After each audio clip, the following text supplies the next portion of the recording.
Hey guys, real quickly I'd like to go over the setup of my KC12 kayak. I'm going to include 3 links in the description. One, since I'm from Mississippi, I'll do the South Mississippi Kayak Fishing Club. Second, we'll have a link directly to KC Kayaks. And third, I'm going to link the internal wiring job by user Joey Davis because I followed his instructions on how to wire my boat. But let's go ahead and get to the front to back setup. We'll start with a Yak Gear anchor trolley system, 2 pulleys, runs to the back. In the front, I've got the Yak Gear roto-molded paddle clip holders, but I've got a homemade Stakeout Pole made of PVC. It was incredibly cheap. Behind that, I've got a Yak Attack pad eye that holds a carabiner, so whenever it's stowed, it's connected to the pad eye. Whenever I'm ready to put out the anchor, I switch the clip to the anchor trolley. Next, behind it, I've got it's got the 2 molded rod holders, but I also have 2 of the new Omega Yak Attack rod holders, so I can carry 4 rods comfortably. The back, I've got a Minn Kota Endura 30-pound thrust trolling motor. It's internally wired.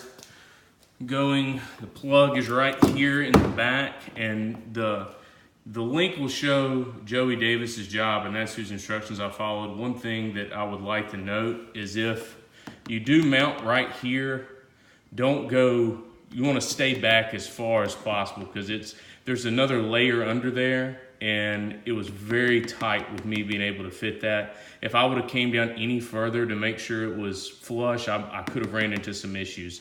So you want to go as far to the back as you can while keeping it flush.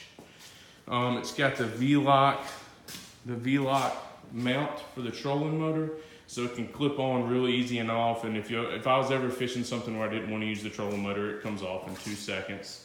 To the back, we have a Yak Attack VisiPole with light. That way I've got my all-around light covered as well as visibility, which is important in the marsh. I've got a Yak Attack panfish mount with the action camera. That way you can control filming. I've kind of got it set up over the shoulder to the left. Right-handed and cast sidearm for the right a lot, so that's why I've got it behind there. Right here, really cool deal. I've got the Railblazer paddle clip, which holds my paddle off to the side because the way the seat is mounted to the gear track, you can't really use the roto-molded clips that are on the other side because the paddle's in the way, so you have to use this. And again, over here, I've got another Yak Attack pad eye connected, which keeps the anchor leash to it.